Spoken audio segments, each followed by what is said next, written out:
ప్రత్యక్ష గుడారపు సేవా క్రమములు నేడు మనము పాటించనవసరము లేదు కదా, అది పాత నిబంధన సేవ కదా అనే ఆలోచన అభిప్రాయం రానవసరము లేదు. ఎందుకంటే ప్రత్యక్ష గుడారపు సేవా క్రమాలు పాత నిబంధన కాలపు సేవా క్రమాలు కావు, కానీ నిత్యములో మహిమలో పరలోకములో జరుగుతున్న సేవా క్రమాలు. పరలోకములో ఒక దేవాలయం ఉన్నది, దానికి ఒక మెల్కీసెదెకు అనే యాజకుడు ఉన్నాడు. అందులో బలిపీఠం ఉన్నది, ధూపవేదిక ఉన్నది, దీపవృక్షం ఉన్నది, సకల అర్చనాది కార్యక్రమాలు అక్కడ జరుగుతున్నాయి. అందు అత్యున్నతమైన సింహాసనంపై దేవాది దేవుడు ఆసీనుడై ఉన్నాడు. తానే భూమి మీదకి దిగి వచ్చి మనుషుల మధ్య నివసింపగోరాడు. నేను మీ మధ్య నివసించినట్లుగా అదే నమూనాలో మందిరం కడితేనే వస్తానని ప్రభు అన్నారు. ఆ నమూనా మోషేకు బయలుపరచబడింది. మోషే చేత కొండ మీద చూపించినట్లే సమస్తము చేయబడి నిర్మించబడింది. దానికి అంగీకార ఆమోదముగా మహిమను పంపి దేవుడు ఘనపరిచినాడు. ఆ నమూనా నూతన నిబంధన సేవ కొరకు దేవుడు మోషే ద్వారా సిద్ధపరిచినాడు. ఆ నమూనాలోనే మనము సేవ చేయాలి. ఎందుకంటే మెల్కీసెదెకు క్రమము చొప్పున ఈ సేవ నిరంతరము సేవ అని ఉన్నది, కానీ ఫలానా కాలావధిలో ఉన్న సేవ అని చెప్పబడలేదు. కనుక నిరంతరము అనే కాలంలో మనం ఉన్నామని నేను నమ్ముతున్నాను. చాలామంది ఆలోచిస్తున్నారు, మరి మీరు ఏ కాలాన ఉన్నారు? ఒకవేళ మీరు ఏ కాలంలో ఉన్నా నిరంతరం అనే దానిలోనే ఉండాలి కదండి. లేదంటే మీరు కాలాతీతులు అవ్వాలి.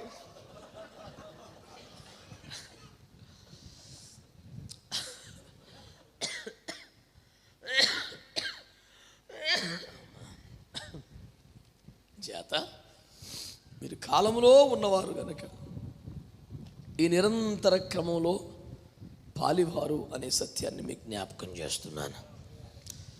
అంచేత ప్రత్యక్ష గుడారపు నిర్మాణ క్రమం వేరు, నీవు కట్టుకోవలసిన విధానం వేరు, నీ సంఘాన్ని కట్టుకునే విధానం వేరు. సంఘములో సేవలో నువ్వు చేయాల్సిన సేవా క్రమాలు వేరు, సేవా క్రమాలు వేరు, సేవా క్రమాలు వేరు. ఈ గుడారపు సేవా క్రమాలలో 7 అనుభవాలు మనం చెబుతున్నాం. 1, ఆవరణము, పరిశుద్ధ స్థలం, అతి పరిశుద్ధ స్థలం అనే 3 విభాగాలు కనిపిస్తున్నటువంటి మహిమ కలిగిన ప్రత్యక్ష గుడారములో 3 ప్రధాన భాగములుగా ఉన్న ఈ గుడారములో మొదట ఆవరణములో మనకు కనిపించేది ఏమిటండి? ఒక యాజకుడు సేవ చేయాలంటే బలిపీఠాన్ని బైపాస్ చేసి సేవ చేయగలడా అండి? బలిపీఠమును దాటి అక్కడ చేయాల్సిన క్రతువు చేసే వెళ్ళాలి కదా. బలిపీఠం తర్వాత ఎక్కడికి పోవాలి? దాన్ని కూడా బైపాస్ చేయడానికి కాదు కదా. మరి లోపలికి వెళ్ళిన తర్వాత మిగతా కార్యక్రమాలు చేయాలంటే లోపల లైట్లు లేవు, వెంటిలేటర్స్ లేవు, విండోస్ లేవు. కాబట్టి ఖచ్చితంగా దీపం వెలిగించుకోవడం తప్ప ఇంకొక దిక్కు లేదుగా. కాబట్టి ఇమ్మీడియట్గా దీపవృక్షం దగ్గరికి వెళ్ళాలి. దాని తర్వాత రొట్టెలు సవరించాలి ఉదయాస్తమయాలు. దాని తర్వాత ధూపం వేయాలా. ఈ 3 కాపాడబడినట్లు పైకప్పు కలిగి ఉండాలా. అప్పుడు కరుణాపీఠం ప్రభువును కలుసుకుంటే కూటమైపోయినట్లు లెక్క. The ultimate goal of a ministry life is to meet our God on His mercy throne. కృపా సింహాసనము వద్ద ఉన్న దేవుని చేరుకున్నట్టే గురిగా మనం ఈ పరిచర్యలు చేస్తున్నాం. పరిచర్యకు నువ్వేం పేరు పెట్టుకున్నా, నీకు ఎలాంటి భారము అవగాహన ఉన్నా, the ultimate goal is this. If you have any other burden, destination, you're entirely different person from Bible.